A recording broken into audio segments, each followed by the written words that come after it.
बटेंगे तो कटेंगे किसको बोल रहे हैं? हम चैलेंज कर रहे हैं, बोलो तुम किसको बोल रहे हैं? एक है तो सेफ है, व्हाट्स योर टेक? अनेक हैं तो अखंड है। ये आरएसएस की सोच है पुरानी, गोलवालकर से लेकर अब हेलो गाइस, आज की वीडियो में देखने वाले हैं असदुद्दीन ओवैसी का ये इंटरव्यू इस वक्त बहुत वायरल है। चलिए देखते हैं इस इंटरव्यू में असदुद्दीन ओवैसी ने 15 मिनट को लेकर क्या कहा। आखिर 15 मिनट के पीछे मीडिया क्यों पड़ गई है, चलिए देखते हैं video. Original video link description में। चलिए अब वीडियो शुरू करते हैं। बटेंगे तो कटेंगे किसको बोल रहे हैं? हम चैलेंज कर रहे हैं, बोलो तुम किसको बोल रहे हैं? एक है तो सेफ है, व्हाट्स योर टेक? अनेक हैं तो अखंड है। ये आरएसएस की सोच है पुरानी, गोलवालकर से लेकर अब बोलो बुलडोजर की बात करो। हिम्मत है तो योगी, कल के जजमेंट के बाद तो उनको तो शर्म से डूबना चाहिए। अब मैं बोल रहा हूँ 12:36 हुए हैं। ओ उसने कह दिया 12:36, ये क्या बात है? एक होता है, आपने बोला 12:36, एक आपने कहा 15 मिनट बाकी है और फिर पब्लिक चेयर कर रही है। देखिए, मैंने कहा कि अभी 15 मिनट बाकी हैं और मीडिया को कहा कि 9:45 और घड़ी देखो। चील उड़ी तो बोलेंगे भैंस उड़ी। वीडियो को पूरा जरूर देखें, वीडियो आगे शेयर भी करें। के बाद औलाद जब पैदा होगी, अब्दुल्ला होगा या फातिमा होगा, जब डिसाइड करेंगे नाम रखना, तो 20 तारीख को निकाह होगा। 23 को क्या नतीजा आएगा जब देखेंगे। मीडिया का लास्ट सवाल नहीं, मेरा लास्ट सवाल है अभी खत्म। मुतमईन है, एतमाद है इंशाअल्लाह ताला औरंगाबाद की इन दोनों विधानसभा की सीट पर यहाँ की आवाम नासिर सिद्दीकी साहब को और इम्तियाज जलील साहब को अपना नया आमदार इलेक्ट करेगी। वैसे साहब, एक चीज जानना चाहती पब्लिक कि पिछली बार आपके कैंडिडेट ज्यादा थे। महाराष्ट्र के इलेक्शन में 44 सीटों पे आप लड़ रहे थे, इस बार आप सिर्फ 16 सीटों पे ही कैंडिडेट दिए। अब ऐसा है ना कि ज्यादा लड़े तो क्यों लड़े, कम लड़े तो क्यों कम लड़े, तब इसका तो कोई जवाब नहीं है। पार्टी अपनी स्ट्रेटजी के लिहाज से, अपने फीडबैक के लिहाज से डिसीजन लेती है। तो मीडिया को और हमारे जो अपोनेंट्स हैं उनको बड़ा तजस्सुस रहता है, क्यूरोसिटी रहती है। भाई हमारी पार्टी का फैसला है, हम हरियाणा नहीं लड़े, समझे ना? तो ऐसा है। अब की बार आप जो है कम सीटों पे चुनाव लड़ रहे हैं, लेकिन आप ये एक बात मुझे बताइए असद साहब कि बी पार्टी वाला तमगा पीछा छोड़ रहा है कि अभी भी वो सवाल? नहीं, हम तो अला ऐलान कह रहे हैं कि हमने कमला हैरिस को हराया और ट्रम्प को जिता दिया। हम ही किए, कोई नहीं कर सकता। हम यहाँ बैठकर औरंगाबाद से ट्रम्प को जिता दिए, कमला हैरिस जीत गई। अब ये क्या है? हम एक राजनीतिक पार्टी है, हमारा काम इलेक्शन लड़ना है। जीत हार होते रहेंगी, हम जीते भी हैं और जीतेंगे यहाँ पे अभी इंशाल्लाह महाराष्ट्र में, औरंगाबाद में। तो ये तो फ्रस्ट्रेटेड लोगों की तरफ से झूठा इल्जाम लगता है। आपके एक मित्र हैं जिनसे आपकी मित्रता कम है, अखिलेश यादव जी, उन्होंने भी अपना कैंडिडेट यहाँ पे दिया। आमतौर पे उनकी गठबंधन है और यहाँ पे फ्रेंडली फाइट लड़ रहे हैं, तो ये क्या यूपी का यहाँ पे निकल रहा है क्या? एक बात बताइए, महायुति का कैंडिडेट अलग है, अगाड़ी के कैंडिडेट अलग है, और ये समाजवादी अगाड़ी में है। ये समझ में नहीं आ रहा कि कांग्रेस भी हमारे खिलाफ लड़ रही है, ये अखिलेश भी यहाँ पर लड़ रहे हैं। ये कौन सा इनका अगाड़ी है? फिर मालेगांव में भी इनका कैंडिडेट है, एसपी का भी कैंडिडेट है जहाँ पर हमारे एमएलए हैं। धूलिया में फारूक शाह एमएलए हैं, वहाँ पर भी उनका अगाड़ी कैंडिडेट है और एसपी का कैंडिडेट है। इससे साफ ये जाहिर हो रहा है कि ये नहीं चाहते कि यहाँ से औरंगाबाद की इन दोनों विधानसभा से, मालेगांव और धूलिया से और भिवंडी वेस्ट से एमआईएम पार्टी कामयाब हो जाए। तो ये तो विचारों की फ्रस्ट्रेशन है, कुछ होने वाला नहीं है।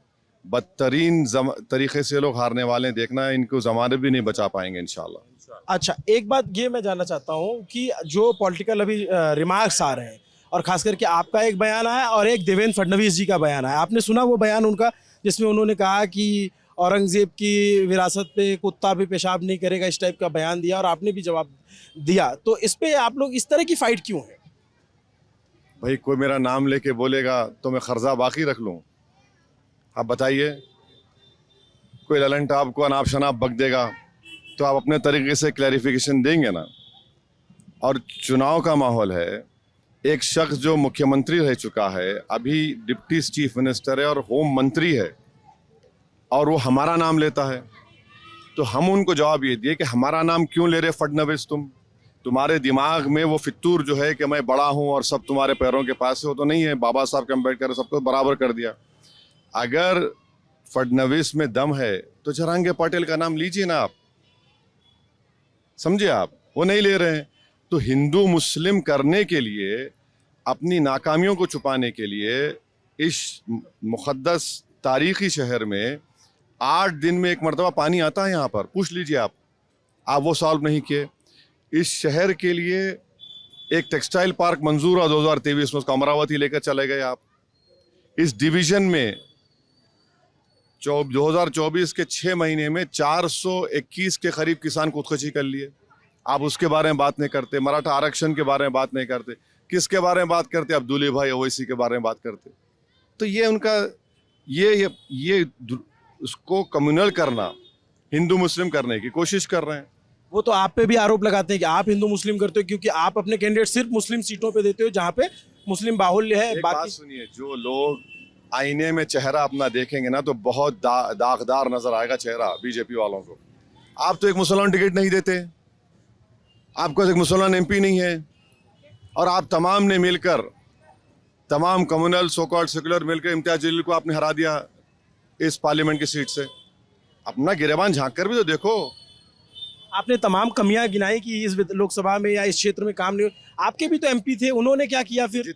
जितनी उनको एमपी लैट फंड थे, आप चेक कर लीजिए, आपके पास तो फैक्ट सिस्टम है। इम्तियाज साहब ने अपना पूरा पैसा इस्तेमाल किया भाई। 5 साल में जितना उनका एमपी लैट फंड था, उन्होंने पूरा इस्तेमाल किया, और इस शहर में, औरंगाबाद के शहर में इस्तेमाल किया, ग्रामीण के विधानसभा में बराबर इस्तेमाल किया। मगर सवाल ये, जो लोग सत्ता में है, आप अस्पताल में वैकेंसी के लिए इम्तियाज जलील को कोर्ट को जाना पड़ा, पीएमएवाई के घरों के लिए इम्तियाज जलील लड़ना पड़ा। ये कर रहे हैं। ये इम्तियाज जलील साहब आ गए, आपके कैंडिडेट। नमस्ते, आपसे भी बात करेंगे इत्मीनान से। बात खत्म करिए, बस 2 मैं रिमार्क आपसे और लेना चाहता हूँ। एक बयान प्रधानमंत्री की तरफ से आया, एक है तो सेफ है, व्हाट्स योर टेक? अनेक हैं तो अखंड है। ये आरएसएस की सोच है पुरानी, गोलवालकर से लेकर, कि इस देश को, वो जब एक की बात करते ना, तो वो डाइवर्सिटी को ख़त्म करना चाहते हैं। इस मुल्क की ताकत और ख़ूबसूरत ये है कि यहाँ पर डाइवर्स कल्चर है, डाइवर्स रिलीजन है, डाइवर्स लैंग्वेजेस हैं। ये आरएसएस की शुरू से एक कोशिश है कि एक के नाम पर सबको ख़त्म कर दो। अनेक हैं तो अखंड है, संविधान है तो सम्मान है, अंबेडकर की सोच जिंदा है तो गोडसे मुर्दा है। और ये एक किसको बोल रहे हैं? बताइए हमको, प्रधानमंत्री बताए देश को, एक किसको बोल रहे हैं? देश के एक होने की बात नहीं कर रहे हैं, उनकी जो आइडियोलॉजी को मानने वाले हैं उनको बोल रहे हैं। देश से मुखातिब नहीं है प्रधानमंत्री मोदी।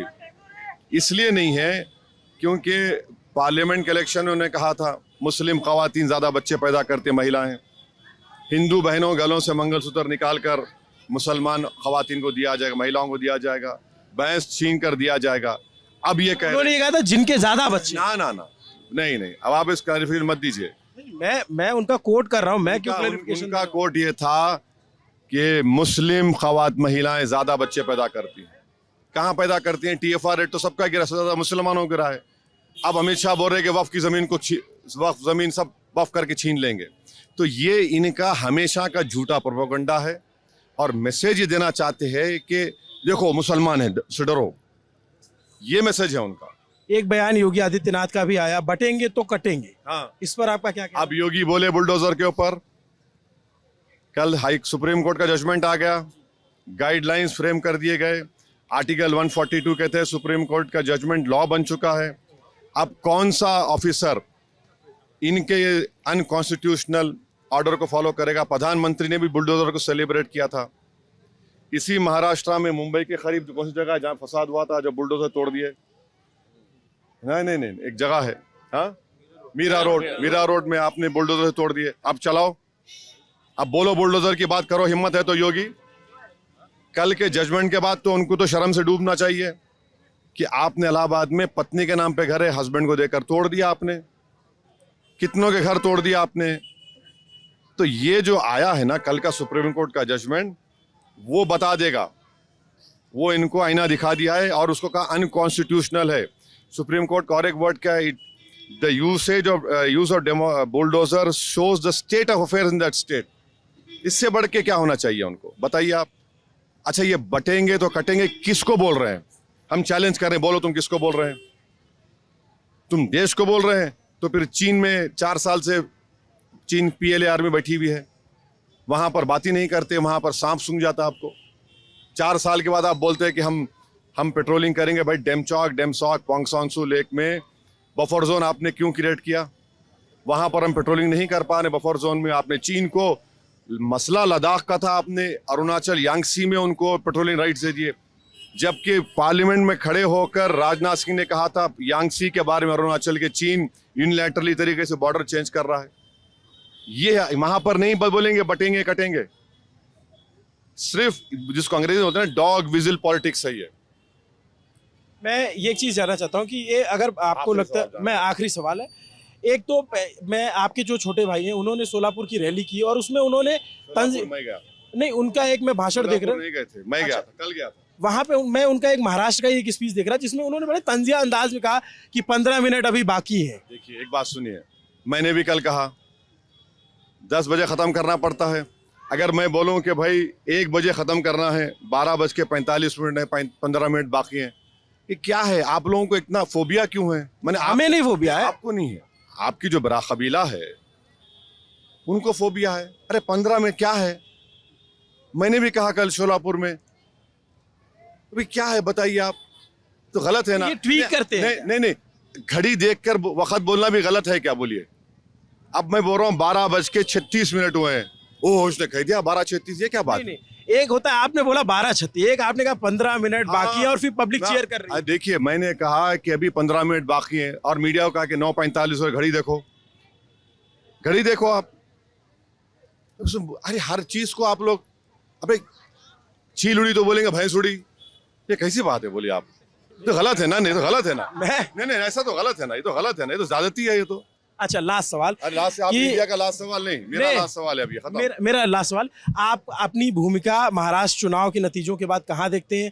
आप अघाड़ी के साथ जाएंगे, आप युति को समर्थन करेंगे, या अगर आप किंग ये सवाल पुराना है। देखिए पहले निकाह होना चाहिए, निकाह के बाद औलाद जब पैदा होगी, अब्दुल्ला होगा या फातिमा होगा, जब डिसाइड करेंगे नाम रखना, तो 20 तारीख को निकाह होगा, 23 को क्या नतीजा आएगा जब देखेंगे। मगर आप हमारा रिकॉर्ड सुनिए, मैं इम्तियाज जलील MP थे 19 से 24 तक, बल्कि 2014 से 24 तक जो कोई बिल बीजेपी लाई हम चैलेंज कर रहे, हमने अपोज किया उसको। ट्रिपल तलाक को 3 बार लाया गया, अपोज किया। CAA के बिल को मैंने फाड़ दिया, वक्फ बिल को मैंने अपोज किया, UAPA के बिल को इंट्रोडक्शन पे अपोज किया, पासिंग के वक्त मैंने डिवीजन का मुतालबा करके अपोज किया। BNSS को मैं वाहिद MP था, इम्तियाज साहब थे, हम 25 मिनट का भाषण है, मैंने अपोज किया। और आप देखिए कल हम चोलापुर में भाषण दे रहे हैं, BNSS के 160 नोटिस हमको दे रहे हैं। 3 दिन पहले शोलापुर प्रधानमंत्री उनको नहीं दे रहे हैं, हमको दे रहे हैं। क्यों दे रहे हैं हमको? आप सबको दीजिए ना। और ये बगैर रिटर्निंग ऑफिसर के परमिशन के पुलिस दे रही है हमको, क्या बताता है ये?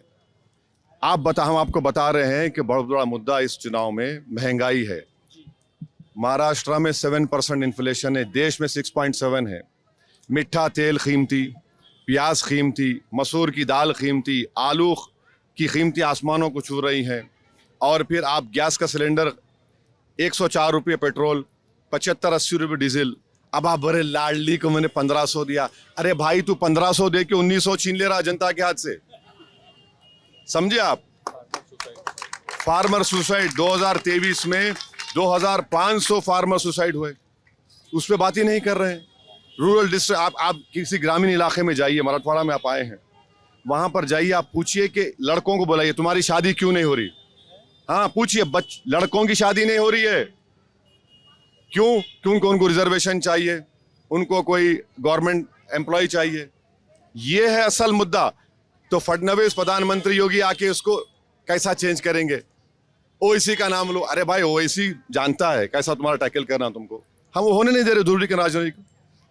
यहाँ जिस जगह पर हम खड़े हैं वहाँ पर ये मुद्दे हैं। मराठा रिजर्वेशन एक बहुत बड़ा मुद्दा है और हमारे विधायक जब जीत कर जाएंगे, हम बराबर विधानसभा में लड़ेंगे मराठा रिजर्वेशन के लिए। चलिए वीडियो यहीं पर ख़त्म करते हैं। अगर आप भी ऐसी वीडियो देखना पसंद करते हैं तो हमारे चैनल को जरूर सब्सक्राइब करें, वीडियो लाइक करें, वीडियो को ज़्यादा से ज़्यादा शेयर करें। थैंक्स फॉर वॉचिंग और अपनी राय कमेंट में ज़रूर दें।